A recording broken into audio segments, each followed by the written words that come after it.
दिल्ली में कोई विधायक देखा नहीं जो इतना ट्रांसपेरेंसी काम करा रहा हो और इतना अच्छी क्वालिटी का काम करा रहा हो। रोड पर जितने भी खंबे थे उसको हमने साफ कराने का काम करा है। जो 3 फीट 4 फीट बाहर निकले हुए थे उनको हम अंदर करा रहे हैं। गुलबहार चिकन वाले हैं, इनको कहा भी गया है, इन्होंने 4 दिन का टाइम मांगा था और कल इनका टाइम भी ख़त्म हो जाएगा, लेकिन उन्होंने अपना तकरीबन 2.5 से पौने 3 फीट आगे निकाल रखा है। देख सकते हैं आप कितनी खूबसूरत सड़क बनी है जाकिना ढलान से लेके। दोस्तों अभी रात के 1 बज रहे हैं। मैं हूं बटला हाउस चौक पर। हमारे साथ यहाँ कुछ लोग देख रहे हैं, ज़ुहैब है, शकील भाई हैं, उमैद भाई हैं। ये सब वो लोग हैं जो आपको अक्सर रात में कहीं ना कहीं काम करते हुए नज़र आ जाते होंगे। इन दिनों खास तौर पे जो जाकिर नगर से लेकर कब्रिस्तान तक की जो रोड बन रही है, इस रोड के बारे में आप सब लोगों को मालूम है कि ये रोड, ये लोग हमेशा जो यहाँ लोग मौजूद हैं आप देख रहे होंगे, ये सब हमेशा यही कहते थे कि ये रोड बनाने का काम जो है वो काउंसलर साहब का है, लेकिन काउंसलर साहब ने शायद किसी वजह से नहीं बनाया, तो अमानत साहब ने इस रोड को बनाने का काम शुरू कर दिया। बाद में काउंसलर साहब ने इस काम को कुछ दिनों के लिए रुकवाया भी, उन्होंने कहा हमसे एनओसी नहीं ली और काम शुरू करवाया, लेकिन अब ये रोड बाज़ाब्ता शुरू हो गया, बल्कि अब मुकम्मल होने को है। शुरू में कुछ मसले हुए इस रोड को लेकर और अब बाज़ाब्ता ये रोड बन रही है। अब कोई मसला तो नहीं, रोड मुकम्मल होने वाली है? नहीं, अब कोई मसला नहीं है माशाल्लाह और अल्हम्दुलिल्लाह। आप देख सकते हैं कि पूरा रोड मुकम्मल होने जा रहा है। थोड़ा सा एक पैच रह गया है जो बटला चौक से लेकर कब्रिस्तान तक है, वो भी इंशाल्लाह आज हम उसको भी पूरा कर देंगे। पूरी टीम हमारी यहाँ लगी हुई है और साइड का जो थोड़ा सा काम रह गया, जो साइड में जो जगह रह गई है, तो लोग पता नहीं है, लोग सोच रहे हैं पता नहीं इसका क्या होगा, कब होगा। इंशाल्लाह ये भी कल या परसों में जो साइड रह गई है उस पर भी आरएमसी डलने शुरू हो जाएगी इंशाल्लाह। अच्छा शकील साहब, एक मसला बीच में ये भी आया, कुछ लोग कह रहे थे कि मशीनें कुछ इस तरह चली कि कुछ लोगों की दीवारें हिल गई, कुछ लोगों की छत हिल गई, कि ऐसा कुछ मसला हुआ या फिर ऐसा कुछ हुआ था या नहीं हुआ था? नहीं, ऐसी तो कोई शिकायत थी नहीं कि ना ऐसी हैवी मशीन है जिससे कि किसी की नुकसान हो। हाँ, कुछ इंक्रोचमेंट था जो तोड़ा गया था, तो उसमें लोगों की खुद की गलती थी कि वो वेल्डिंग उन्होंने अपनी वेल्ड कर रखा था, तो उसको हटाया गया तो उनका भी थोड़ा सा डैमेज हो गया था, तो उनसे बोल दिया गया था जो नुकसान है वो कर दिया गया उनका पूरा। तो अल्हम्दुलिल्लाह अभी तक तो कोई ऐसी शिकायत नहीं है, पूरा रोड क्लियर है। आप देख सकते हैं इंक्रोचमेंट हुआ जो था वो तोड़ दिया गया और लोगों ने खुद सपोर्ट किया, जो दुकानदार हैं आगे बढ़कर आए और उन्होंने कोई ऐतराज़ भी नहीं किया। कहने लगे ठीक है, आप खुद लोगों ने खुद अपनी दुकानें जो छोटी की हैं, जो आगे इंक्रोचमेंट था उसको काटा है, तो खुद ही लोग सपोर्ट कर रहे हैं विधायक जी के काम को देखते हुए कि इतनी बढ़िया सड़क माशाल्लाह। थोड़ा सा देख सकते हैं आप कितनी खूबसूरत सड़क बनी है जाकिना ढलान से लेके, तो लोग कोऑपरेट कर रहे हैं कि हाँ यार बहुत अच्छा काम हो रहा है। थोड़ा 1-2 दिन लेट हुआ, टेक्निकल प्रॉब्लम थी क्योंकि उसमें सीवर की लाइन डली है, उसमें आईजीएल की लाइन डली है, पानी की लाइन डली है, तो कुछ टेक्निकल काम था जो पहले ही विधायक ने सोचा कि बाद में रोड ना तोड़ना पड़े, उसको पहले मुकम्मल कर लिया जाए। तो हम तो शुक्रिया करेंगे विधायक जी का जो इतना मतलब कंट्रीवर्सी रही रोड को लेके और इतना बढ़िया काम विधायक अमानतुल्लाह खान साहब ने कराया है। और पूरी विधानसभा में माशाल्लाह ऐसे काम चल रहे हैं और रात दिन चल रहे हैं। जो कुछ गलियां रह गई थी, लोगों की शिकायत है कि इतने दिन हो गए, मुकम्मल वो भी हो रही हैं। और आप देखें पॉकेट वाइज सारा एरिया हम कवर करते जा रहे हैं इंशाल्लाह, और आने वाले टाइम 1-1.5 महीने के अंदर हम ज़्यादा से ज़्यादा कवर कर लेंगे। जो 1-2 गलियाँ होंगी वो भी इंशाल्लाह जल्दी पूरा कर देंगे हम। उम्मीद, मुझे ये बताइए, जिस तरह आप लोगों ने प्लानिंग की थी जाकिर नगर से शुरू करेंगे और कब्रिस्तान तक जाएंगे, तो जो प्लानिंग थी उसी हिसाब से सब कुछ हो रहा है या कहीं कहीं पे आपको लग रहा नहीं लोग अपनी जगह नहीं हटा रहे हैं, कुछ खाली नहीं कर रहे हैं, कहीं पे ऐसी कोई दिक्कत भी आई क्या? देखिए, कुछ जगह 1-2 जगह ये परेशानी आई है। अब जैसे हमारे यहाँ ये एक गुलबहार चिकन वाले हैं, इनको कहा भी गया है, इन्होंने 4 दिन का टाइम मांगा था और कल इनका टाइम भी ख़त्म हो जाएगा, लेकिन उन्होंने अपना तकरीबन 2.5 से पौने 3 फीट आगे निकाल रखा है, उसको उन्होंने अभी हटाया नहीं है। कोई ऐसा नहीं है जिसको पहले से इन्फॉर्मेशन ना दी गई हो कि भाई आप अपना जो भी इंक्रोचमेंट आपने आगे बढ़ा रखा है 2.5-3 फीट से आप हटा लीजिए, जिससे सड़क रुकती है। सड़क में ही उन्होंने अपनी दुकानें एक तरह से बना रखी हैं। तो ज़्यादातर लोगों को हमने इन्फॉर्म सभी को कर दिया था। कुछ लोगों ने तो ये कहा कि साहब आप तोड़ दीजिए, हमें कोई प्रॉब्लम नहीं है। कुछ लोगों ने कहा हम हटा लेंगे। उसमें से गिने चुने लोग ऐसे थे जिन्होंने अपना हटाया है और उसके बाद बाकी ज़्यादातर तोड़ना पड़ा। अब देखिए, ऐसा है कि हम कारोबार अगर कर रहे हैं तो हम जिनसे कमा रहे हैं, जिन लोगों से हमारे यहाँ ग्राहक आते हैं, यहाँ के लोकल रहने वाले, अगर उनको ही सड़क पर निकलने में तकलीफ़ होगी और उनके लिए ही सड़क नैरो हो जाएगी, छोटी हो जाएगी, तो मतलब क्या फ़ायदा है फिर? आप लोग यहाँ सिर्फ अपना कारोबार कर रहे हो, इलाके के बारे में कुछ सोच ही नहीं रहे। आप तो ये चाहते हो आपका बस चले, अगर आप पर रोक ना लगाई जाए तो आप आधी सड़क घेर लो। ये हाल हमारे यहाँ के लोगों ने कर रखा है। ये मैं आपके चैनल के थ्रू कहना चाहूँगा कि उन्हें इस चीज़ के बारे में सोचना चाहिए। क्योंकि अक्सर मेरे ख्याल से 40-50% दुकानदार हमारे इसी इलाके के रहने वाले हैं, बटलाव जाकिर नगर के। तो अगर वो अपने इलाके के बारे में नहीं सोचेंगे तो फिर कौन सोचेगा? कोई दोबारा तो कोई ऐसा आएगा नहीं कि भाई इस इलाके को कोई दोबारा से बसाया जाए तोड़कर। भाई जो लोग मैं उनसे फिर अपील करूँगा, अगर उन्होंने इलाका घेर रखा है, सड़कें घेर रखी हैं, तो उसे ऑटोमेटिकली अपना आप ही ख़त्म कर दें तो बेहतर होगा। बार बार अमानत भाई ने लोगों को इस्लाम का हवाला दिया कि आप दुकानें रोड पे न लगाएं, कई बार कहा उन्होंने, फिर भी ये लोग मानते नहीं हैं। लेकिन जब एमसीडी की टीम आती है तो यही लोग डर से फ़ौरन अपनी दुकानें खाली कर देते हैं, ऐसे भागते हैं। सिर्फ ये अगर झूठी खबर भी आप फैला दें कि एमसीडी वाले आने वाले हैं, तो ये लोग डर से पता नहीं कैसे भागते हैं। लेकिन इनको ये बात समझ में क्यों नहीं आती कि आप लोगों को तकलीफ़ दे रहे हैं? तो क्या आप लोगों की ऐसी कोई प्लानिंग है कि अगर ये लोग बात समझने से नहीं माने तो इन पर सख्ती करेंगे? देखिए, ज़्यादातर लोग मान गए हैं, 80 से 85% मान गए। कुछ लोग हैं जो नहीं मान रहे, उनको भी हम बार बार नोटिस दे रहे हैं, उनको भी समझाया। कल SHO साहब के साथ मीटिंग हुई, RWA के लोग थे रेडी पटरी वाले लोग थे, उनसे कहा कि मेन रोड जो है उसको क्लियर कर दिए। आप जो भी यहाँ के लोग हैं वो हम उनसे नाराज़ नहीं हैं, हम उनको रोज़गार देना चाहते हैं। भाई 10 ठेली वाले तो हमारे पास आएँ, 20 ठेली वाले तो हमारे पास आएँ, उन्हें हम कहीं कोने पर गली में शिफ्ट कर देंगे, रोड पर इंक्रोचमेंट ना करें। SHO साहब ने भी कहा कि भाई ठीक है, हमने ये वाला रोड बताया जाकिर नगर से बटला हाउस तक, और ये सर सैयद रोड वाला बताया, 20 फीटा बताया कि भाई इन रोडों पर इंक्रोचमेंट न करें, गलियों के अंदर रेडी पट्टी लगाएं। और लोगों के समझ में भी उन्होंने भी कहा ठीक है। लोग बाहर के बहुत आते हैं यहाँ से, आपके जेतपुर के लोग आ जाते हैं, आपके लाजपत नगर के लोग आ जाते हैं, खिदराबाद तैमूर नगर के लोग आ जाते हैं, जो यहाँ जाकिर नगर बटला हाउस में सब्ज़ी वाला है, ठेली वाला है और जूस वाले हैं, वो यहाँ पर खड़े हो जाते हैं, उससे इंक्रोचमेंट होता है। अब अल्हम्दुलिल्लाह मैं ये देख रहा हूँ 2-4-10 दिन से लोगों के समझ में आया है। इंशाल्लाह हम उस पर पूरा विधायक जी की टीम नोटिस कर रही है, इंशाल्लाह कुछ भी नहीं होगा।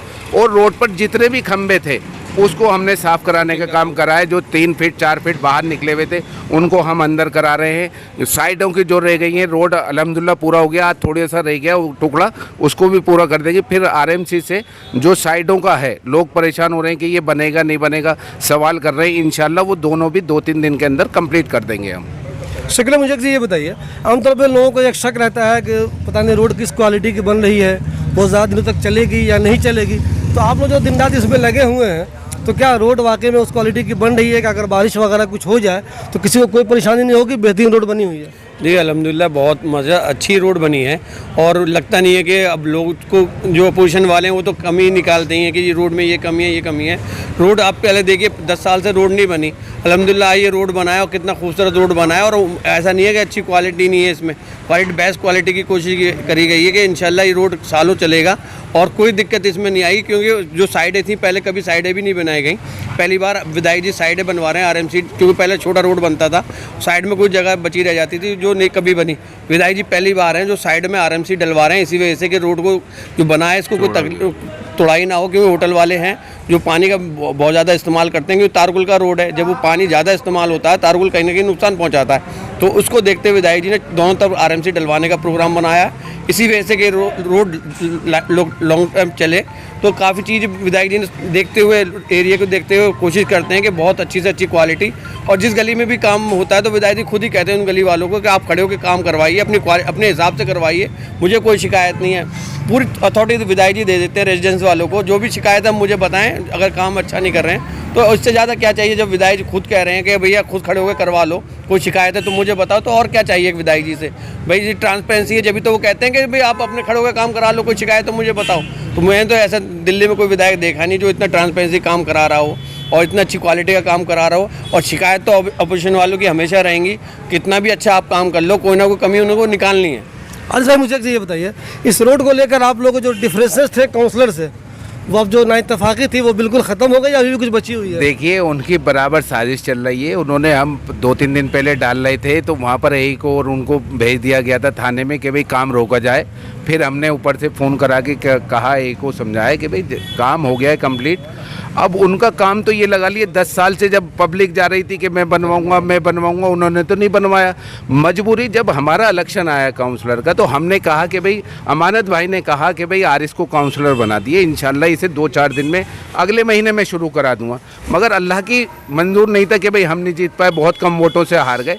हमने फिर जब बन गए काउंसलर साहब, उनकी वाइफ बन गई, तो उन्होंने इंतज़ार करा कि भाई अब बनवा दें, अब बनवा दें, अब बनवा दें। लोग परेशान होते रहे, लोग माँ बेटियाँ हमारी रोज़ाना रिक्शे से पलट रही थी, ठोकर लग रही थी, परेशानी का सबब बन गया था। फिर उसके बाद परेशानियों के बाद अमानत भाई से हमने कहा, अमानत भाई इस रोड को कैसे भी करके इसको काम करवा दिए, लोगों को बहुत परेशानी हो रही है। फिर अमानत भाई ने टेंडर पास कराया, कराने के बाद इस अल्हम्दुलिल्लाह ये रोड कंप्लीट आज इंशाल्लाह हो जाएगा। मगर उनकी बराबर साजिश चलती रही कि भाई ये काम रोका जाए, ये काम रोका जाए। अरे काम लेकर आप फंड लेकर आए थे, हम ये बना रहे थे तो आप जाकिर नगर के गलियाँ बना देते, 12 नंबर है। अब क्या आपको जो इल्ज़ाम है, अब क्या साजिश कर रहे हैं, अब क्या कर रहे हैं? भाई उनका यही है कि काम रोका जाए, मैं बनाता इसे, तो ये तो मेरे अंडर में आता है। नहीं, लेकिन मैंने जब काउंसलर के इलेक्शन से पहले दानिश भाई का इंटरव्यू किया था, तो उन्होंने मुझसे कहा था ये कि अब मैं जीत गया तो मेरी प्रायोरिटी जो होगी वो सबसे पहले जाकिर नगर वाली रोड ही होगी। अब पता नहीं वो किस वजह से नहीं बना पाए, एक अलग है, लेकिन आपका इल्ज़ाम कि आप तो लगभग मुकम्मल होने वाली है रोड, तो आप क्या रोकेंगे? भाई आप रोकेंगे, मगर उनका ये था कि बीच में काम रुक जाए, कल को मैं बनाऊं इसे। अरे हम ये नहीं कह रहे, आप पैसे लेकर आए थे, जाकिर नगर की गलियाँ हैं और गलियों में नूर नगर का रोड है, आपके जाकिर नगर की गलियाँ हैं, आपके ओखला गाँव है, आपके मुरादी रोड है, यहाँ पर लगा दें। अच्छा ही तो है भाई, जो भी फंड लग जाए, काउंसलर का फंड लग जाए, एमपी का फंड लग जाए, एमएलए फंड लग जाए। एमएलए साहब हर चीज़ काम करा रहे हैं, एमएलए साहब गलियाँ भी करा रहे हैं, एमएलए साहब मेन रोड भी बनवा रहे हैं, एमएलए साहब सीवर भी देखें, झाड़ू भी देखें। अरे जो काम है आपका वो तो काम करवाइए। आप देखिए इलाके के अंदर वो कहते हैं मैं झाड़ू लगवा रहा हूँ, अरे झाड़ू कहाँ लग रही है? अभी आप चलिए मैं दिखाई देता हूँ हाल के, भाई क्या है, मेन रोड का ही हाल देख लिए। अब वो झाड़ू नहीं लगाएंगे तो रोड तो खुद ही गंदा होगा। यहाँ एक अच्छी बात यह है कि बहुत दूर दूर से लोग आते हैं, अच्छी होटल होने की वजह से हमारे गैर मुस्लिम भाई भी बहुत दूर दूर से यहाँ खाने के लिए आते हैं, लेकिन उनको तकलीफ बहुत होती है चूँकि रोड पे कब्जा बहुत रहता है। कई कोशिशें हो चुकी, अभी कुछ जगह मैं देख रहा हूँ कि नहीं लग रही दुकानें, लेकिन कई जगह अभी भी लग रही हैं।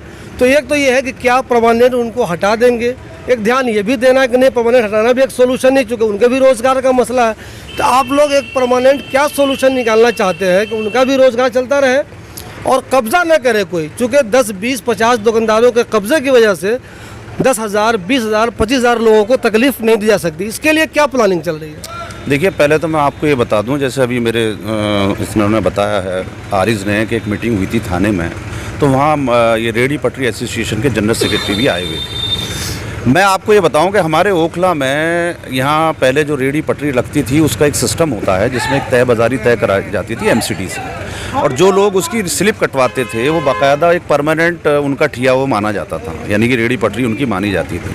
हमारे यहाँ मुश्किल से 2014 से पहले मुश्किल से 4 या 5 लोग थे जिनकी बाकायदा पर्ची कटा करती थी, बाकी हमारे यहाँ कोई ऐसा नहीं था। उसके बाद 2014 में वो सिस्टम ख़त्म हो गया।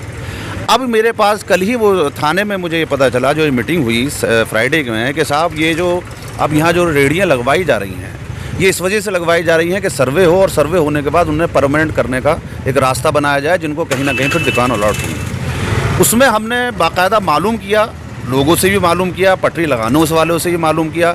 जो एसोसिएशन के जनरल सेक्रेटरी हैं उनका कहना यह है कि साहब यहाँ 150 वेंडर हैं और 150 वेंडर यहाँ पर रेहड़ी पटरी लगाते हैं, जबकि मेरे इलाके ये इस इलाके के बटलाव जाकिर नगर के या ओखला विधानसभा के मात्र 50 वेंडर हैं। इसका मतलब मुझे कहीं ये लगता है, ये एक इंक्वायरी का भी विषय है और आपके लिए भी ये चीज़ होनी चाहिए। इसका मतलब ये 100 लोग जो हैं वो हमारे इलाके के नहीं हैं, और हमारे इलाके के नहीं हैं तो हो सकता है इसमें कोई एक ऐसी साजिश हो कि साहब बाहर से ला के यहाँ बिठाया जाए और उसके बाद उनको कहीं दुकानें दिलवाई जाएं जो एक चलता है, और उसके बाद फिर उन दुकानों को सेल करके फिर दोबारा उन्हें सड़क पर ला दिया जाए, फिर दोबारा से उन्हें सड़कों पर बिठा के कहीं ना कहीं घेराई कर ली जाए और फिर दुकानें अलॉट करा ली जाएं। तो ये इस तरह से अगर होगा तो इलाके का तो हमारा साजिश में कौन लोग शामिल हो सकते हैं? साहब जैसा अब उनका कहना है साहब 150 हैं, उन्हीं का कहना है 150 हैं, और हमारे जो वेंडर हैं जो लोग यहाँ रेहड़ी पटरी लगाते हैं उनका कहना है जी हम कुल 50 हैं। तो ये तो आप उनसे पूछिए, आप उनसे पूछिए कि भाई ये 150 आप बताते हैं कि यहाँ 150 हैं, तो इसका मतलब वो 100 हमारे इलाके के नहीं हैं। और मैं ये कहता हूँ कि आपको भी इस चीज़ के ऊपर बारीकी से देखना चाहिए कि जो लोग यहाँ रेहड़ी पटरी लगा रहे हैं उनके आधार कहाँ के हैं, उनका इलेक्शन कार्ड है या नहीं है यहाँ का।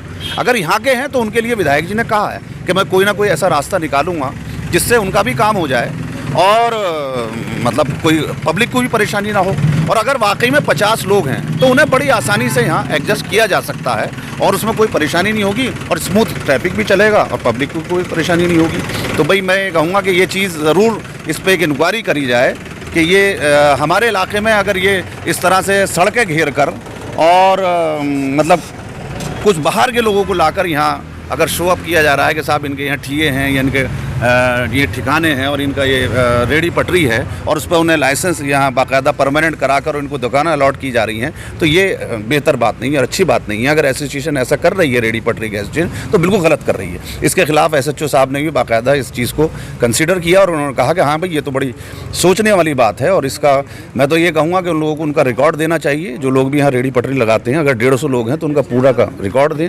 अगर वो हमारी ओखला विधानसभा के हैं या बटलाव जाकिर नगर के हैं तो विधायक जी उनके लिए ज़रूर कुछ ना कुछ करेंगे। ये तो इनक्रोचमेंट का एक मसला है, जो कुछ लोग दुकानें लगाते हैं लीगल तरीके से, वो तो एक अलग सवाल है।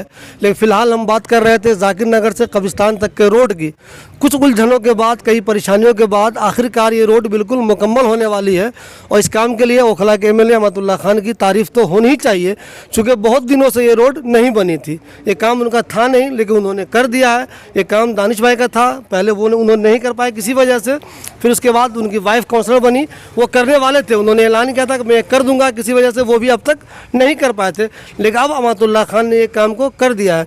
भले ही ये उनका काम हो या नहीं हो, लेकिन एक बेहतरीन रोड बन गई है। इससे सिर्फ ओखला वालों को फ़ायदा नहीं होगा, बल्कि उन सब लोगों को फ़ायदा होगा जो हज़ारों सैकड़ों लोग यहाँ पे खाना खाने के लिए दूर से आते हैं। उसमें हमारे बहुत से गैर मुस्लिम भाई भी हैं।